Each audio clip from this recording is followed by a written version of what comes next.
Hello and welcome to this abridged version of the Newsline International. I am Dennis Adigunloye. Let's begin with the headlines. Federal government reaffirms commitment to religious freedom, dismisses U.S. report on Nigeria. Samia Hassan is re-elected. Tanzania's president as African Union reaffirms commitment to supporting Tanzania's government. And Guinea-Bissau begins campaigns 3 weeks ahead of elections.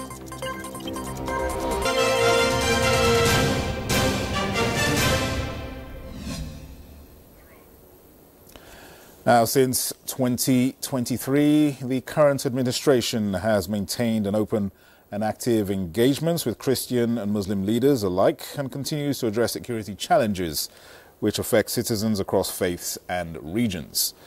This is contained in a statement by President Bola Tinubu.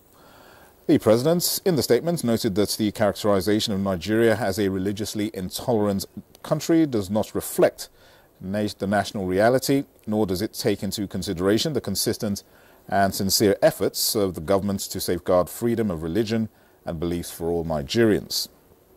The president notes that religious freedom and tolerance have been the core tenets of Nigeria's collective identity and shall always remain so. Nigeria opposes religious persecution and does not encourage it. Nigeria, the president observed, is a country with constitutional guarantees to protect citizens of all faiths. His administration, he adds, is committed to working with the United States government and the international community to deepen understanding and cooperation on protection of communities of all faiths. And the federal government has dismissed a recent U.S. report on religious freedom in Nigeria, reaffirming the nation's security challenges as part of a broader regional struggle against violent extremism. In a statement, Kimyebi Ebienfa, spokesperson of the Ministry of Foreign Affairs, stated this instability is fueled by special interest across West Africa and the Sahel.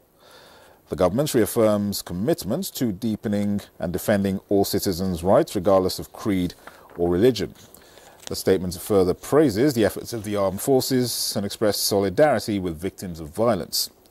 Ebienfa highlighted Nigeria's identity as a diverse and God-fearing nation that values tolerance and inclusion. Like America, Nigeria has no option but to celebrate the diversity that is the greatest strength.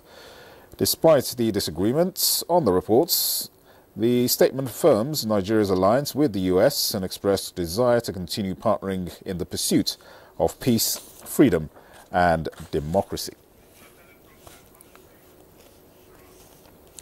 Now, campaigns have begun in Guinea-Bissau 3 weeks ahead of legislative and presidential elections. Francis Udojo has details. Analysts say the election is likely to be dominated by incumbent leader Umaru Sissoco Embalo after the main opposition was disqualified. For the first time in the West African country's history, the PAIGC party, which led the former Portuguese colony to independence in 1974, will be conspicuously absent from the ballot. Pereira, Paitera, Ranka, and PAIGC were struck from the final list of parties and candidates published in October by Guinea-Bissau's Supreme Court, which said they had filed their official applications too late. Over the last decade, Guinea-Bissau has set itself on the path towards the rule of law, but historically has labored under a succession of coups. Francis Udojo, NTA News. Now, to give us more updates on the Guinea-Bissau elections, proposed elections, we have Amatijen Kande, a journalist who is joining us via Zoom from Guinea-Bissau. Hello, thanks for joining us on NTA International. For the invitation. All right, Guinea-Bissau has faced repeated coup attempts over the years. What do you think are the main drivers behind these persistent political instabilities? I think the first driver is the fact of Guinea-Bissau being a country which fought an independence war. It was an 11 years independence war where people were indiscriminately armed in order to fight the back colonial power back then, which is Portugal. So in my view, people have that culture of most of the time trying to solve the problems by their own means and ways. I think that culture was deeply rooted in our society.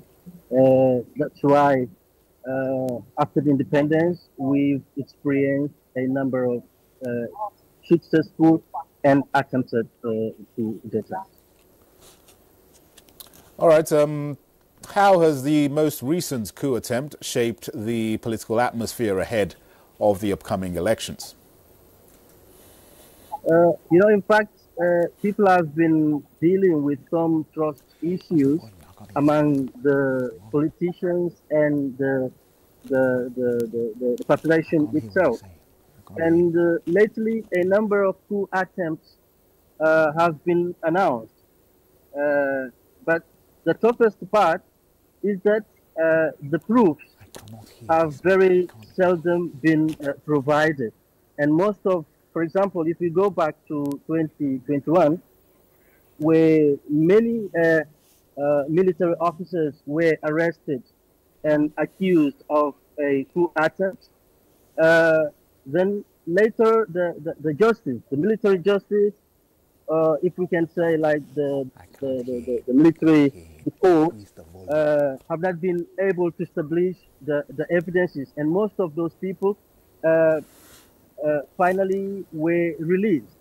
You see, that's why this time, when before yesterday, the how can I say, the defense headquarters convened a press conference announcing a new coup attempt, people just thought it was a way of diverting the attention on what is crucial and essential. And another aspect is that some of the people accused this time are officers from the military force. One of them was a president who, during his term, released some of those accused of being part of the coup attempt in 2021. So he was accused. The armed forces accused him, but then people are waiting to see what are the evidences. But so far, no evidence has been made public to confirm those accusations. All right, lastly, obviously campaigns have already begun just 2 weeks before the elections. How would you describe the current mood among the people and the political class? The environment is a little bit tense because you may perceive the presence of armed people along the roads, even though the politicians are doubling in contacts, trying to seal coalitions, and even this afternoon, because the campaign officially starts today, and the president has promoted his first rally here in Bissau, while his main opponents, like Domingo Simões Pereira, Fernando Diaz, and José Mário Vaz, the former president, they signed an agreement in order to support a candidate in order to try to defeat President Embalo this time around. All right, Ama Tijan Kande, many thanks for taking the time to talk to us and sharing your thoughts with us. Thank you, and stay safe. Thank you. You are welcome. All right, this is the news on NT International. We'll take a break. Stay with us, more reports shortly.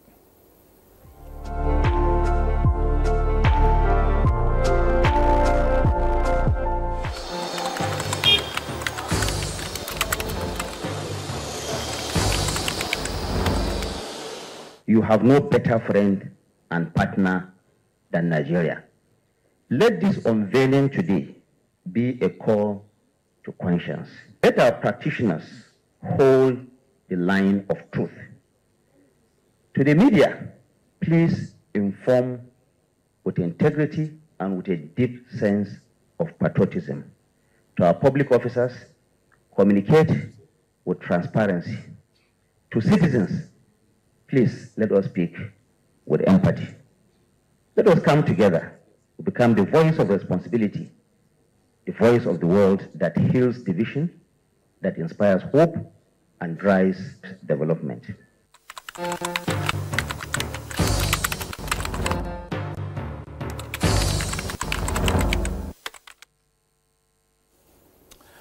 Welcome back.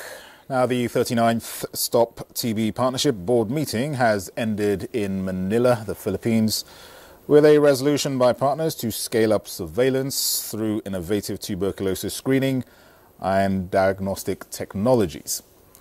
Partners, including Nigeria's First Lady, Oluremi Tinubu, who is a global and national Stop TB champion, rounded off the meeting with a renewed commitment to accelerate TB elimination by focusing on prevention, which is one of the defined priority actions for 2026.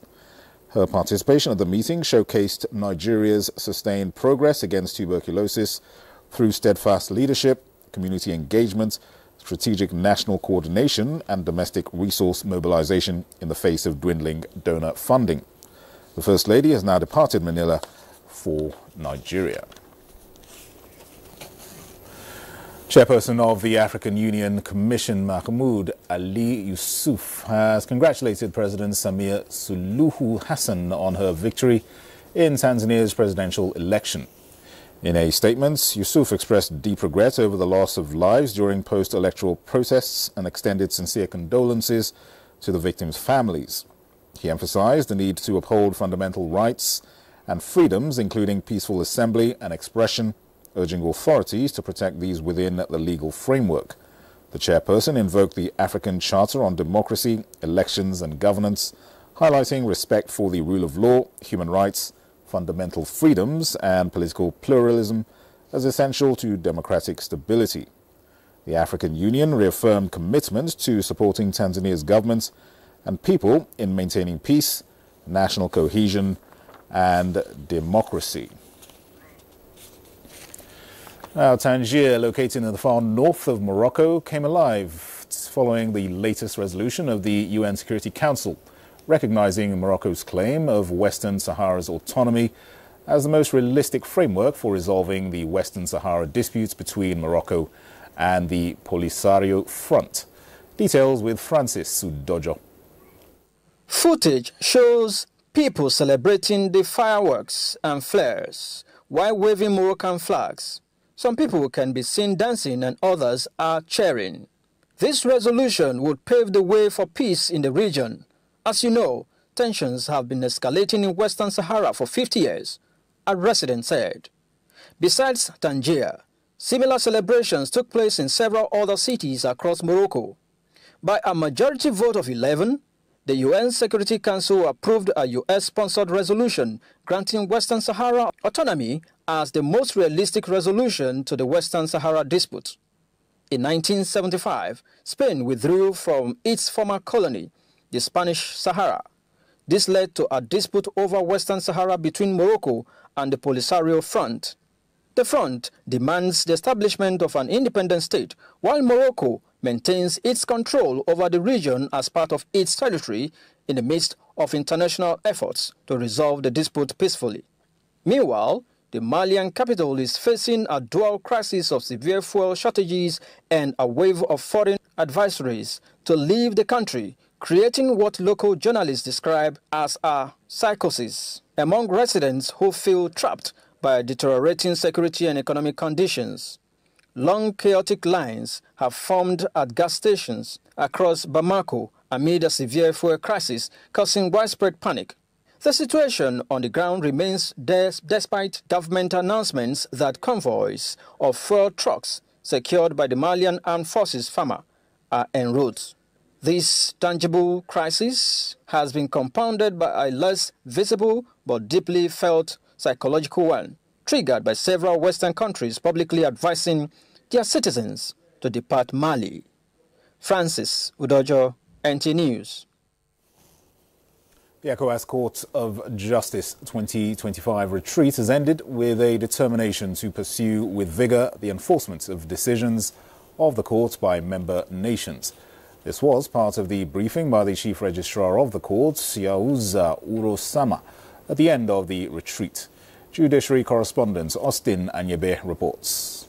The annual retreat of the ECOWAS Court of Justice evaluates performance of the court and compares results with other sister regional courts in Africa and the Western world. The court also discussed the delineation of the roles and responsibilities of the president of the court, the judge rapporteur, and also the chief registrar, in order to clarify the respective responsibilities of the three institutions of the court. The court, before now, has been worried with the refusal of some member states to enforce judgments delivered by the court. There are a number of resolutions that have been taken so far when it comes to enforcement. The first one is to reinforce sensitization in the member states. And based on that, we are going to go to some member states in the next 1-2 weeks to get them to increase their knowledge and their awareness of the court, and to sensitize them on the fact that the credibility of each court depends on the rate of enforcement of its decision. Another challenge that impedes an efficient operation of the court was low funding, which the registrar says is being considered for improvement. We are in the process of getting the situation improved. First of all, we requested, last year there was a cut in the budget of the court. So we have made a case about it, and the process is ongoing for the Council of Ministers to reinstate the percentage of the budget that was cut. The court says it is poised to enhance performance and contribute to deepening democracy in the African sub-region. In Abuja, Austin Anyebe, NT News. In other news, the call to empower women towards achieving a just and inclusive energy transition in Nigeria has never been more urgent than now. As women from states, particularly those from the oil-rich regions and those worst hit by climate change, gathered in Abuja to be empowered to be the leading voices in the transition process. Charles Alpha has details. For 3 days, women drawn from the Niger Delta, Benue and northern regions, areas most impacted by pollution from oil, gas and coal activities, participated in a renewable energy boot camp organized by the Ministry of Environment and Global Initiative for Food Security and Ecosystem Preservation. The training equipped women and girls with practical skills in solar installation, maintenance, and community energy education, preparing them to return as clean energy advocates and change agents in their communities. The renewable energy sector offers the opportunity for huge employment, and the women cannot be left out. They must be part of it because they are also the direct users and beneficiaries of renewable energy. And that is why we are doing this. Women hold immense potential in the renewable energy sector, but often lack the skills to participate fully. And through the Women Voices for Renewable Energy in Nigeria program, GISEP is empowering women as key drivers of Nigeria's energy transition. We are first advocating as women in Nigeria before our community. So we are advocating for the whole Nigeria, not just Abuja or just Obupa or Ogoni. We did not know that it was possible to break away from national grid and get a solar-powered mini-grid to power our community. But this boot camp has helped us. Renewable energy will help women to better their livelihood, especially women living with disabilities. And I believe that if we leverage on that model, if we leverage on that system, we will be able to empower the grassroots women. Organizers are urging government development partners and the private sector to invest in women-led renewable energy solutions and expand climate finance that reaches local communities. Charles Alpha, NTA News. The People's Democratic Party says it is appalled by the judgment of the Federal High Court, Abuja, presided over by Justice Kolawole Omotosho.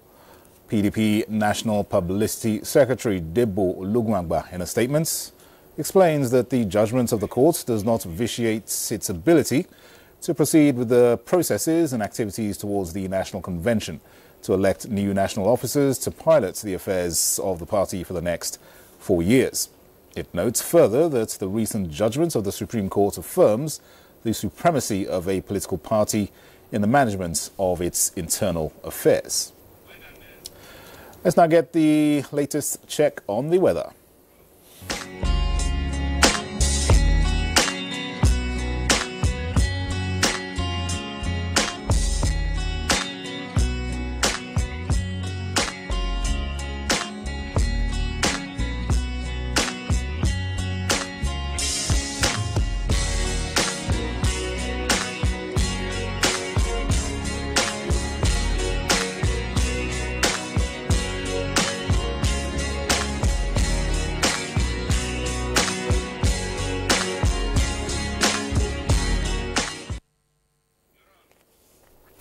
That concludes the news on NTA International at this time. Thank you for watching. I am Dennis Adegunloye.